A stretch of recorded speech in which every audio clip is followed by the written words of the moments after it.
టీవీ24 స్టూడియోలో యాడ్ కోసం ads and promotions కి ఈ కాంటాక్ట్ నంబర్ ని సంప్రదించండి 9662166699. అందరికీ నమస్కారం. సో నిన్న చిరాల రూరల్ పోలీస్ స్టేషన్ అంటే ఈపురపాలెం పోలీస్ స్టేషన్ పరిధిలో నిన్న ఎర్లీ మార్నింగ్ అరౌండ్ 5:45కి ఒక అన్ఫార్చునేట్ షాకింగ్ ఇన్సిడెంట్ జరిగింది. ఒక 21 years old అమ్మాయిను అత్యాచారం చేసి హత్య చేయడం జరిగింది. అమ్మాయి ఎర్లీ మార్నింగ్ 5:30-5:45 టైంకి బహిర్భూమికి బయట వెళ్ళడం జరిగింది. అక్కడ అమ్మాయిను రేప్ చేయడం, తర్వాత అక్కడే అమ్మాయిను మర్డర్ చేయడం జరిగింది. సో ఈ ఇన్సిడెంట్ మీద ఇమ్మీడియట్గా crime number 169/24 of Chirala rural police station under section 302, 376 IPC కింద కేసు నమోదు చేసి ఇమీడియట్గా ఇన్వెస్టిగేషన్ టేకప్ చేయడం జరిగింది. సో సీన్ ఆఫ్ క్రైమ్ని క్షుణ్ణంగా పరిశీలించడం జరిగింది. నేను కూడా, ఐజీ గారు కూడా, అందరూ కూడా సీన్ ఆఫ్ క్రైమ్ని పరిశీలించడం జరిగింది. సీన్ ఆఫ్ క్రైమ్లో ఉన్న అన్ని ఆధారాలు, అన్ని ఎవిడెన్సెస్ సైంటిఫిక్ మేనర్లో కలెక్ట్ చేయడం జరిగింది. అక్కడ క్లూస్ టీమ్ పంపడం జరిగింది, అదేవిధంగా డాగ్ స్క్వాడ్ కూడా పంపడం జరిగింది. సో అవన్నీ ఎవిడెన్సెస్ కలెక్ట్ చేసి ఇన్వెస్టిగేషన్ టేకప్ చేయడం జరిగింది. ఈ కేసును సవాల్గా తీసుకొని, అంటే ఈ కేసులో అప్పటికి క్లూస్ లేవు, అంటే ఎవరు చేశారనేది మాకు ఎటువంటి క్లూస్ లేవు. ఈ కేసును అందుకని సవాల్గా తీసుకొని అంత సీరియస్ ఇన్సిడెంట్ జరిగితే 10 టీమ్స్ ఏర్పాటు చేయడం జరిగింది. ఈ కేసు దర్యాప్తు అన్ని కోణాల నుంచి ఈ కేసు ఇన్వెస్టిగేషన్ చేయడం జరిగింది.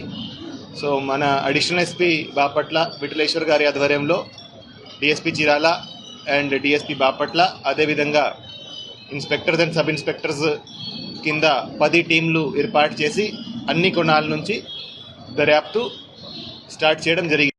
ఇన్వెస్టిగేషన్ పరంగా ఈరోజు సాయంత్రం చిరాల అవుట్స్కర్ట్స్లో హై రెస్టారెంట్ దగ్గర 3 ముద్దాయిలని అరెస్ట్ చేయడం జరిగింది. ఈ 3 ముద్దాయిలు ఈపురపాలెం విలేజ్కే, సేమ్ విలేజ్కి చెందిన వాళ్ళే. A1 Devarakonda Vijay, A2 Karanki Mahesh and A3 Devarakonda Srikanth. So వీళ్ళు ముగ్గురికి ఇంతకుముందు కూడా వాళ్ళ మీద కొన్ని కేసులు, క్రిమినల్ కేసులు ఉన్నాయి. ఎవరైతే A1 and A2 ఉన్నారో వాళ్ళు ఆ రోజు ఎర్లీ మార్నింగ్ అరౌండ్ 5 గంటలకి అదే ప్రాంతంలో, ఆ రైలు పట్టాల దగ్గర మందు తీసుకొని అక్కడ వాళ్ళు డ్రింక్ చేస్తున్నారు. సో వాళ్ళు నార్మల్గా అదే ప్రదేశంలో తరచుగా డ్రింక్ చేయడం జరుగుతూ ఉంది.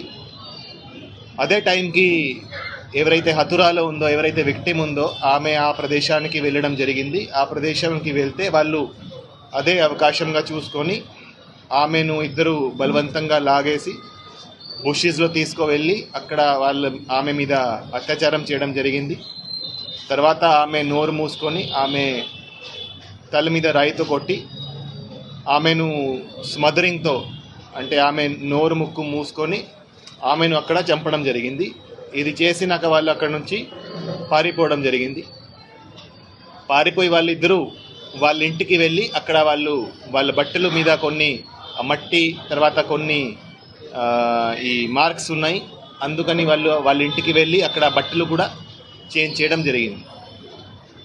దాని తర్వాత వాళ్ళు ఒక్కసారి మళ్ళీ సీన్ ఆఫ్ క్రైమ్కి రావడం జరిగింది. అప్పుడు కొంతమంది వాళ్ళను అక్కడ చూడడం జరిగింది. అంటే వాళ్ళు సీన్ ఆఫ్ క్రైమ్లో మళ్ళీ ఆ రోజు కొంతమందికి కనపడ్డారు. ఎప్పుడైతే బాడీ దొరికే టైంకి, ఆ టైంకి మళ్ళీ కనపడ్డారు. సో అందుకని మాకు వాళ్ళ మీద కూడా అనుమానం వచ్చింది. వాళ్ళ మీద ఇంతకుముందు పాత కేసులు కూడా ఉన్నాయి కాబట్టి వాళ్ళను అరెస్ట్ చేసి విచారిస్తే వాళ్ళు ఈ క్రైమ్కి కన్ఫెస్ చేయడం జరిగింది, వాళ్ళే చేశారని.